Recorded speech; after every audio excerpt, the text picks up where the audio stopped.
Amén, amén, así es. ¿Cuántos pueden decir amén a esa verdad? Que no hay otro nombre como el nombre de nuestro Señor Jesucristo. Sean todos bienvenidos. No se sienten todavía. Voy a poner un versículo en la pantalla, Mateo 16, 24, que quisiera que como iglesia leyéramos juntos antes de orar. Vamos a leer este pasaje, Mateo 16, 24, y después voy a orar por nosotros. Y de esa manera vamos a comenzar el tiempo en la palabra. ¿Están listos? Vamos a leer Mateo 16, 24. Si alguno quiere venir en pos de mí, niéguese a sí mismo, tome su cruz y sígueme. Vamos a hacer una vez más. Si alguno quiere venir en pos de mí, niéguese a sí mismo, tome su cruz y sígueme. Vamos a orar. Padre, gracias porque tu palabra es viva y eficaz. Y no solamente de pan vivirá el hombre, sino de toda palabra que sale de tu boca. Y en esta mañana necesitamos tu palabra. Necesitamos que tú nos hables a través de ella, necesitamos que tú nos alimentes, que tú nos edifiques, que tú nos corrijas, que tú nos alientes, que tú continúes llevando a cabo la obra en nuestras vidas que un día comenzaste. Gracias porque todo lo que tú comienzas, terminas. Y gracias porque tú eres un Dios fiel, porque tú no te rindes, porque tú estás obrando en tu pueblo y a través de tu pueblo. Tú te has dado a conocer a través de tu palabra. Y te ruego, Señor, que nos ayudes a seguirte a ti. Tú eres nuestro Rey, tú eres nuestro Salvador. Y es nuestro gozo y es nuestra prioridad seguirte a ti, oh Jesús, y traerte gloria y cumplir la gran comisión y ver, Señor, un pueblo que a medida que juntos te siguen, personas se van a salvar, la iglesia va a ser edificada y tu nombre, oh Dios, va a ser exaltado. Te amamos y te pedimos, Señor, ahora que tú nos hables y nos ilumines para poder entender tu palabra. Y si está de acuerdo con esta oración, diga amén, por favor. Pueden tomar sus asientos. Hoy continuamos con nuestra serie Con Todo. El mensaje de hoy va a ser un poco más corto porque al final vamos a tener un pequeño receso y queremos compartir con ustedes el reporte anual, lo que tomó lugar en el año pasado, en el 2024 como iglesia, y vamos a compartir también mirando hacia este nuevo año 2025. Así que va a ser un poco más corto, hoy va a ser como un aperitivo. Si quiere un plato completo, va a tener que regresar el domingo próximo. Pero hoy vamos a ver este tema de seguir a Jesús con todo. Y en su nivel más fundamental, seguir a Jesús requiere acción. Es importante como creyentes recordar esa verdad, que seguir a nuestro Salvador no es algo pasivo. Seguimos a Jesús y estamos resaltando en esta serie que seguimos a Jesús conectándonos, creciendo, sirviendo y yendo. Vimos el primer domingo la importancia de conectarse. Conéctate. Nos conectamos con Dios en adoración durante los servicios del domingo. Hablamos de la importancia de congregarnos. Crece. El domingo pasado vimos la importancia de los grupos de crecimiento, de caminar en comunidad. Crecemos en comunidad a través de relaciones, uniéndonos a un grupo de crecimiento. Yo le decía a una hermana esta mañana, ¿usted quiere crecer en su caminar con Cristo? Sea parte de una iglesia. Ahí va a ser estirado, va a ser retado, va a ser confortado. En ese contexto del cuerpo de Cristo entre otros creyentes es que experimentamos el crecimiento como Dios lo ha diseñado. Vimos también, mejor dicho, hoy vamos a ver sirve, que servimos a nuestra familia de la fe, uniéndonos a uno de los ministerios.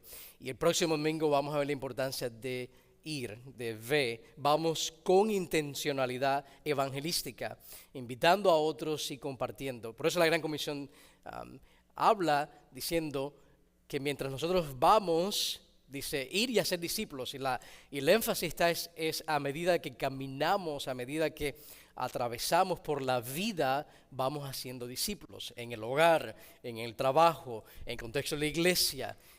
en el círculo de influencia que el Señor nos ha colocado.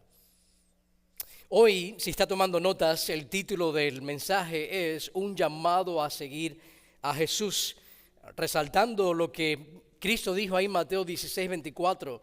Si alguno quiere venir en pos de mí, niéguese a sí mismo, tome su cruz y sígame.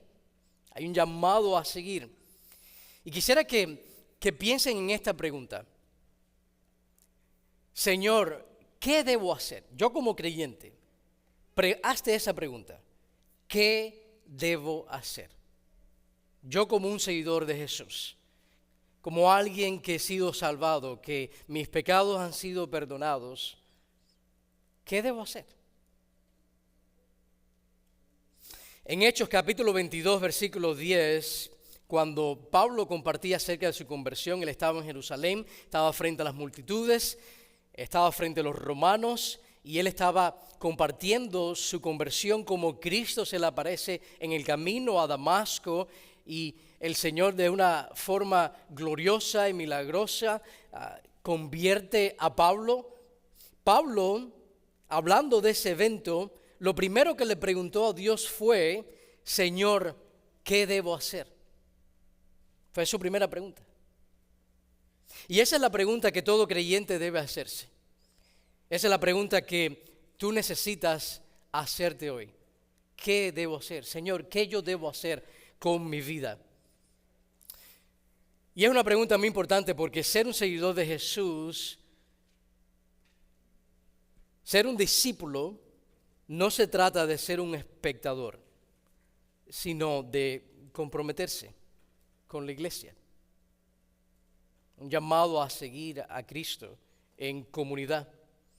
Y en varias ocasiones en el Nuevo Testamento Jesús enfatizó eso en sus enseñanzas. Y hoy no vamos a estar ahí estacionados en un solo versículo. Quiero mostrarles varios pasajes, ya que el tiempo es un poco más corto, pero quiero mostrarles en 3 ejemplos diferentes cómo Cristo enfatiza esta importancia de seguirle a Él y seguirle a Él en el contexto de nosotros como creyentes tomar pasos, tomar acción, servirle, estar activos en el cuerpo de Cristo. El primer ejemplo que quiero darles se encuentra en Lucas capítulo 10. Lucas capítulo 10. ¿Todos se acuerdan del buen samaritano? La parábola del buen samaritano es una parábola que se predica muy a menudo en las iglesias. Muchas personas conocen, incluso fuera de la iglesia, esa historia del buen samaritano. Y en la parábola del buen samaritano, en Lucas capítulo 10, Jesús dijo, hablando a aquellos que estaban presentes, y le dice a las personas que estaban ahí, a los oyentes, ¿ustedes ven a esa persona que actuó con misericordia? ¿Ustedes ven a esa persona, al buen samaritano? Jesús dice, así son aquellos que tienen vida eterna. Son personas misericordiosas. Y la pregunta en ese contexto es, ¿tú has recibido misericordia? ¿Eres de aquellos que pueden decir, Cristo ha tenido misericordia conmigo? Si la respuesta es sí, entonces la implicación del buen samaritano es, ve y haz lo mismo. Ve y sé misericordioso también con los demás.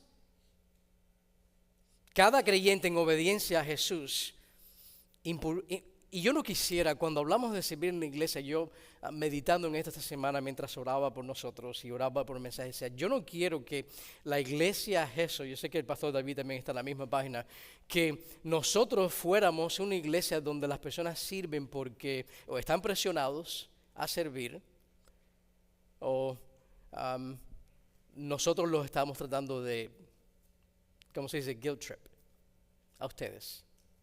Estamos coaccionando y no quisiéramos o presionando. Quisiéramos que el servicio en la iglesia fuera el fruto de lo que Cristo ha hecho por ustedes, de la misericordia que ustedes han recibido en Jesús, como un acto de adoración, como un acto de gratitud. Yo no estoy sirviendo en la iglesia porque el pastor me lo está pidiendo, porque tengo que hacerlo, sino porque Cristo es mi Salvador. Él me ha salvado, Él ha tenido misericordia conmigo. Y en respuesta al Evangelio, en gratitud, entonces yo sirvo a mis hermanos. Muy diferente cuando servimos por posición o por egoísmo o por vanagloria o porque me están presionando a servir porque yo me veo como alguien que he recibido misericordia y porque he recibido misericordia entonces yo voy a servir.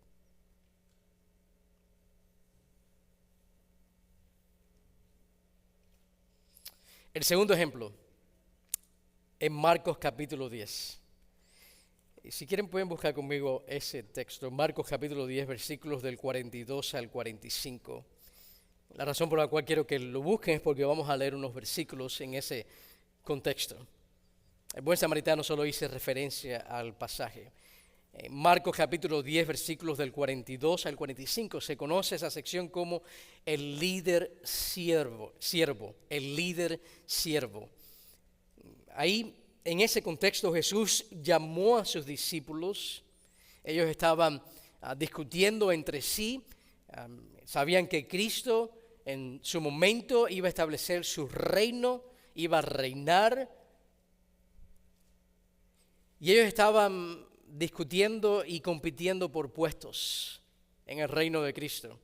Y Jesús llama a sus discípulos, sabiendo lo que estaba ocurriendo entre ellos, y les dice en el versículo 42, Jesús les dijo, sabéis que los que son reconocidos como gobernantes de los gentiles se enseñorean sobre ellos. Es decir, aquellos que están en posiciones usan sus posiciones para enseñorearse y para aprovecharse de aquellos que son sus subordinados. Y que sus grandes ejercen autoridad sobre ellos. Ahora, versículo 43. Pero entre vosotros no es así. Dice, en la iglesia es diferente. El reino de los cielos es diferente. El reino que yo voy a establecer, el reino de los cielos es muy diferente. Dice, si cualquiera de vosotros que desee llegar a ser grande, será vuestro servidor. Versículo 44, y cualquiera de vosotros que desee ser el primero, ¿quieres ser el número uno?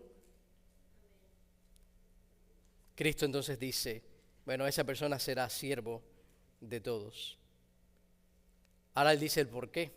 Porque ni aun el Hijo del Hombre, ni aun Dios mismo, encarnado, el Rey de Reyes y el Señor de Señores, vino para ser servido, sino para servir y para dar su vida en rescate por muchos. Y ahí en esos muchos estamos nosotros. Cristo vino y dio su vida en rescate por ti. Esta es como la historia, hay una historia de una madre con dos adolescentes que en esa semana se habían portado súper bien y en la escuela habían sacado buenos grados, buenas notas, y la mamá le dice, mañana les voy a hacer sus tacos favoritos, les voy a hacer tacos al pastor y al trompo. Y al día siguiente estos adolescentes, ustedes saben los adolescentes cómo comen, estaban esperando con muchas ansias que llegara el almuerzo para poder comerse sus buenos tacos al pastor. Y cuando llegó el momento, la mamá que había preparado esos buenos tacos al pastor, estos adolescentes estaban entonces ahí en un forcejeo y estaban discutiendo a ver quién se iba a comer el primer taco. Y la mamá, escuchando lo que estaba sucediendo ahí en la cocina, la mamá entonces llama a estos dos adolescentes y le dice, hijos, vengan acá. ¿Qué haría Jesús si estuviera aquí con ustedes? ¿Ustedes creen que si Jesús estuviera aquí con ustedes, estuviera peleándose a ver quién se comiera el primer taco? Y entonces los adolescentes le dicen a la madre, no, si Jesús estuviera aquí, Jesús hubiera preparado la comida, Jesús nos hubiera servido y Jesús nos hubiera entonces dejado comernos el primer taco. Y estos adolescentes, ya movidos por las palabras de su mamá, uno de ellos le dice, está bien, hermano. No nos peleemos más por los tacos. Tú sé Jesús y yo me como el primer taco. Y uno dice, wow, realmente esa debe ser la actitud que nosotros tenemos o que deberíamos tener en la iglesia, donde no estamos dispuestos a darle o a ceder a otras personas y a servir a otras personas. Realmente llegamos nosotros al contexto del cuerpo de Cristo y decimos, ¿cómo puedo hoy servir a mi hermano? ¿Cómo puedo hoy ser de bendición a otra persona? ¿Cómo puedo orar por otra persona? No es nuestra mentalidad natural, seamos sinceros. Nuestra mentalidad natural es ser servido. ¿Qué puedo yo recibir? ¿Qué puedo yo obtener? Vengo a la iglesia a recibir y hemos dicho que sí, deseamos que las personas sean bendecidos y ministrados y edificados en el contexto de la iglesia y reciban lo que Dios tiene para ellos a través de su palabra, a través de ser edificados con el cuerpo de Cristo. Sin embargo, la disposición, la mentalidad, la actitud del creyente que va creciendo y que va madurando debe ser menos enfocado en sí y más enfocado en los demás. La grandeza en el reino de Dios viene a través del servicio. Por eso decimos que es algo fundamental para un creyente para crecer, para seguir a Jesús. No solamente se congrega, no solamente camina en comunidad, sino que ahora busca involucrarse en el cuerpo de Cristo para servir a los demás. Y es muy común encontrarse dentro de la iglesia hoy en día problemas entre los matrimonios, problemas entre padres e hijos, problemas entre hermanos. Y hemos olvidado lo que Jesús dijo, que ni aún el Hijo del Hombre vino para ser servido, sino para servir y para dar su vida en rescate por muchos. Hemos olvidado nuestra identidad. Nuestra identidad es siervos.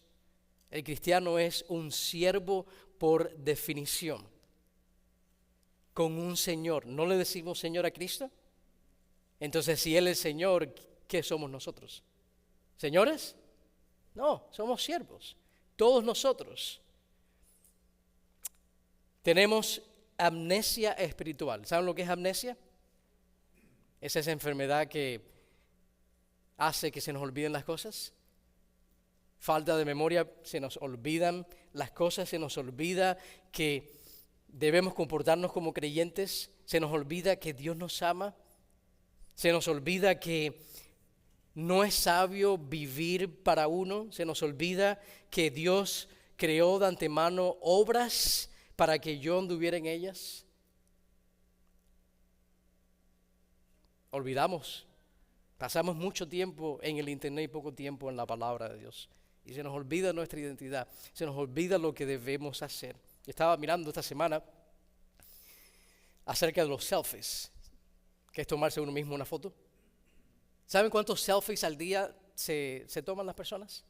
O mejor dicho, mundialmente cuando tú lo sumas, 92 millones de selfies. Ahora, ¿quiénes se toman más selfies, los hombres o las mujeres? No voy a responder esa pregunta, eso es entre ustedes. Ahora, yo decía, es increíble que los selfies, hay más muerte por selfies que por mordidas de tiburones.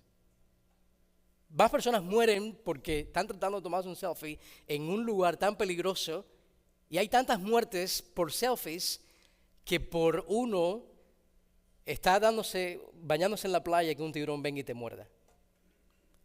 Ahora, las personas le tienen miedo a los tiburones, pero no a los celulares. Y pasamos mucho tiempo mirando y recibiendo nuestro alimento en vez de la palabra, sino de lo que vemos en el internet. Escucha lo que dice Filipenses 2. Nada hagáis por egoísmo o por vanagloria, sino que con actitud humilde cada uno de vosotros considera al otro como más importante que a sí mismo, no buscando cada uno sus propios intereses, sino más bien los intereses de los de más. En pocas palabras, el Señor no nos salvó para que siguiéramos viviendo igual. Dios nos salvó para que nosotros ahora, como siervos, con nuestra nueva identidad, somos una nueva criatura, que ahora nos congregamos, ahora caminamos juntos, y yo como creyente tengo un lugar en el cuerpo de Cristo. Dios te ha salvado y Dios te ha dado dones para que ahora tú seas parte de esta gloriosa historia de redención, donde su iglesia va avanzando, donde su iglesia va siendo edificada, donde pecadores van siendo rescatados. Tú siendo parte de eso, tú tienes una parte importante en el cuerpo de Cristo. Tercer ejemplo, en Juan capítulo 13. Vamos a ir juntos ahí en Juan capítulo 13. Si está en Marcos, sigue hacia adelante, va a pasar Lucas y va a llegar después a Juan. Juan capítulo 13, versículo 12 en adelante. Esta es la famosa instancia cuando Jesús le lava los pies a sus discípulos. ¿Se recuerdan esa historia ahí en el aposento alto antes de la crucifixión?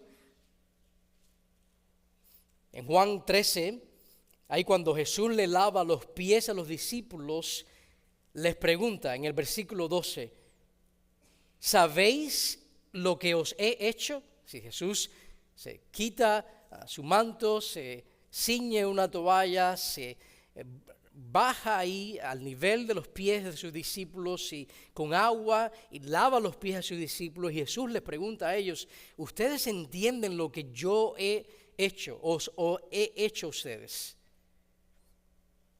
¿Entienden las implicaciones de ser cristiano?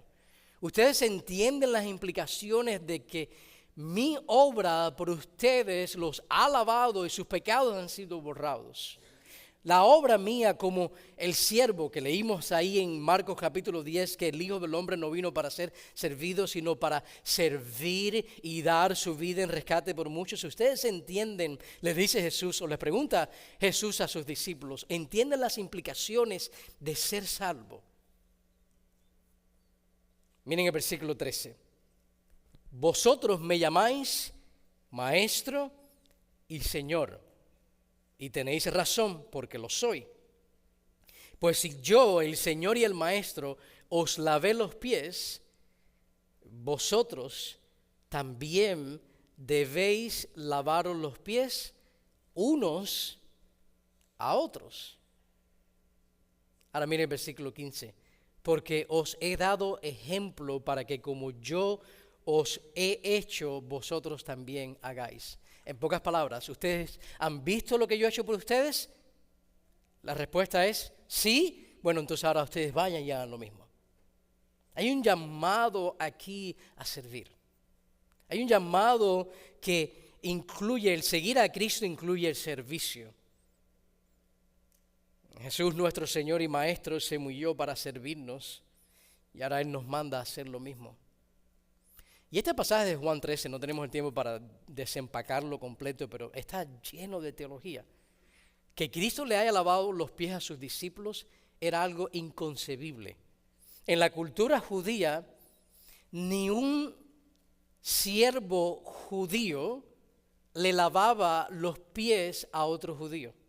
Ese oficio de lavarle los pies a una persona estaba reservado para los esclavos gentiles, porque era algo tan bajo. Por eso la reacción de Pedro, cuando nosotros leemos que Pedro le dice a Jesús, no, tú no me vas a lavar los pies a mí, eso no es posible. ¿Cómo es posible que el Rey de Reyes, el Señor de Señores, se humille a ese punto de lavarme los pies? Y ese es el punto, lo que Cristo está ahí resaltando en cuanto al Evangelio.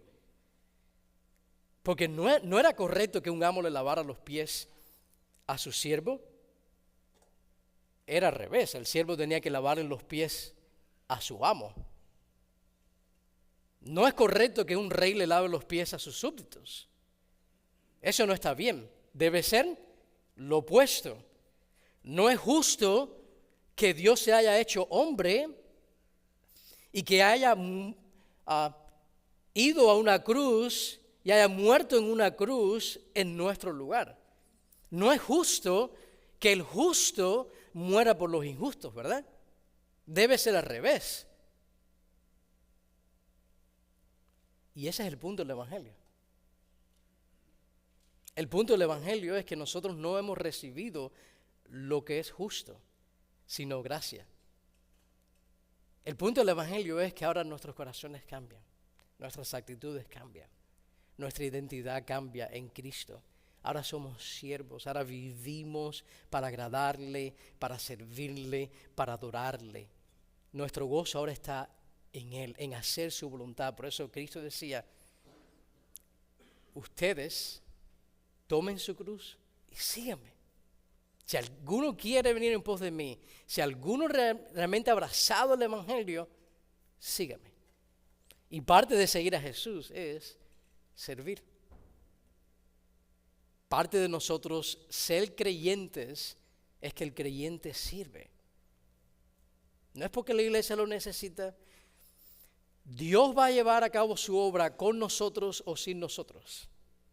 Yo siempre he dicho, esta es la ilustración del tren. El tren está pasando. El tren va a seguir con nosotros o sin nosotros. La pregunta es, ¿te vas a montar?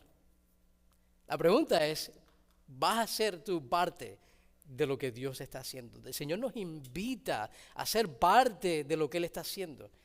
Él prometió edificar su iglesia. En Mateo capítulo 16, versículo 18, Cristo dijo, yo voy a edificar mi iglesia. Y se nos invita a esa obra gloriosa, a ser parte de esa obra gloriosa. Por eso la pregunta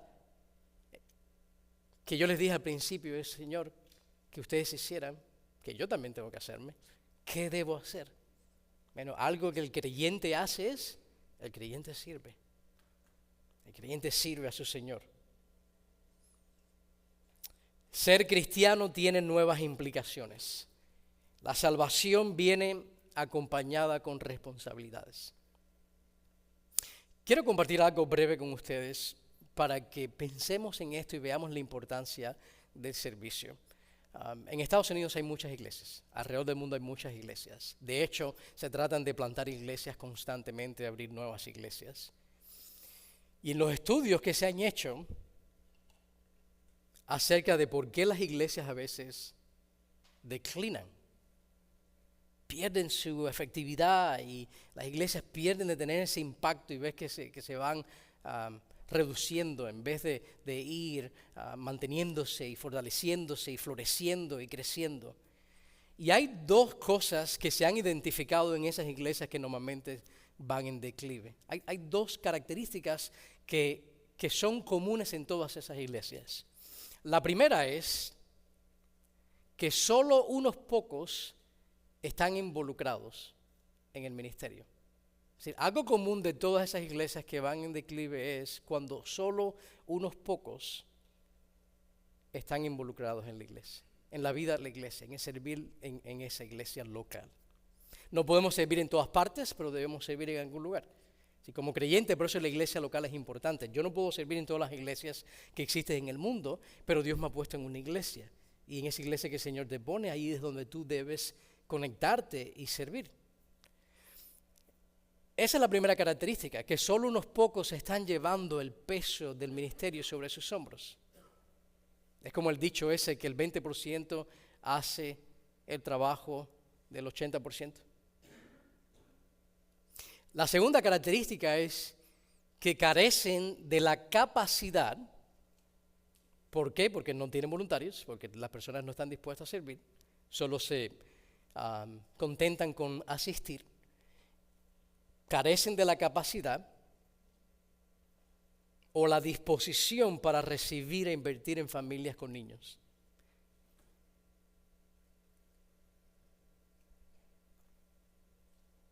Una iglesia saludable es una iglesia comprometida. Comprometida con Cristo. Esto no es comprometerse con el pastor o con los pastores o con eso. Es con Cristo. Iglesia, nuestro compromiso primario es el Señor. No lo hacemos porque el pastor me saludó, porque el pastor me llamó, porque las personas inglesas son nice. Lo hacemos por el Señor. porque Él es nuestro Señor y es nuestro Salvador y Él es el que nos ha salvado. Una iglesia que crece en crecimiento es una iglesia que sirve, es una iglesia donde todos hacen su parte. ¿Quieres ver una iglesia vibrante? Una iglesia donde todos están aportando su granito de arena. Dice Efesios capítulo 4 que Dios ha dado a la iglesia pastores y maestros para la edificación del cuerpo de Cristo, y es cuando el cuerpo bien unido y cada cual aportando su parte dice que ese cuerpo crece, es fortalecido. Cuando hablamos la verdad en amor y estamos sirviendo, ese cuerpo es fortalecido, ese cuerpo crece. Primera de Pedro 4:10 dice, según cada uno ha recibido un don especial, úselo, sirviendo los unos a los otros como buenos administradores de la multiforme gracia de Dios. Y lo que Pedro dice ahí es que cada uno ha recibido un don. ¿Qué debemos hacer con esos dones? Úselo. ¿Y cómo los usamos? Bueno, para servir a los demás, unos a otros. El tiempo se me ha acabado. Quiero decir esto, tenemos una sola vida, no la desperdicies, úsala. Es hora de entrar en acción. Toma tu cruz, niéguete a ti mismo y síguele. Involúcrate en la vida de la iglesia, sirve, crece, vive con intencionalidad evangelística. Si pueden poner la última foto del avión que está volcado. Ese avión. Ustedes han visto, según las noticias hace unos días atrás, que en Canadá un avión de Delta aterrizando se volcó y todo el mundo que estaba en el avión, 80 pasajeros, mejor dicho, 80 personas, incluyendo tripulación y pasajeros, todos salieron con vida. Las 80 personas que estaban en ese avión salieron con vida. Y es interesante que cuando miramos este incidente y accidente, que podemos aprender que las personas salieron con vida porque todo lo que tenía que funcionar, funcionó. Los cinturones de seguridad funcionaron. Los asientos de los aviones, si usted no sabía esto, está diseñado para absorber lo que es el impacto de un choque, de un accidente, y que las personas ahí estén protegidas. Los asientos funcionaron y se nos dice que la tripulación actuó por el libro. Esas personas habían sido entrenadas, habían aprendido lo que debían hacer en caso de un accidente. ¿Y qué podemos aprender de esto? Es que gracias a que todos hicieron su trabajo, las 80 personas que estaban dentro de ese avión salieron con vida. Sabían qué hacer y actuaron. Y ahora es lo mismo para nosotros. ¿Qué debes hacer? Ya tú sabes lo que tienes que hacer según la palabra de Dios. Ahora la pregunta es, ¿vas a actuar?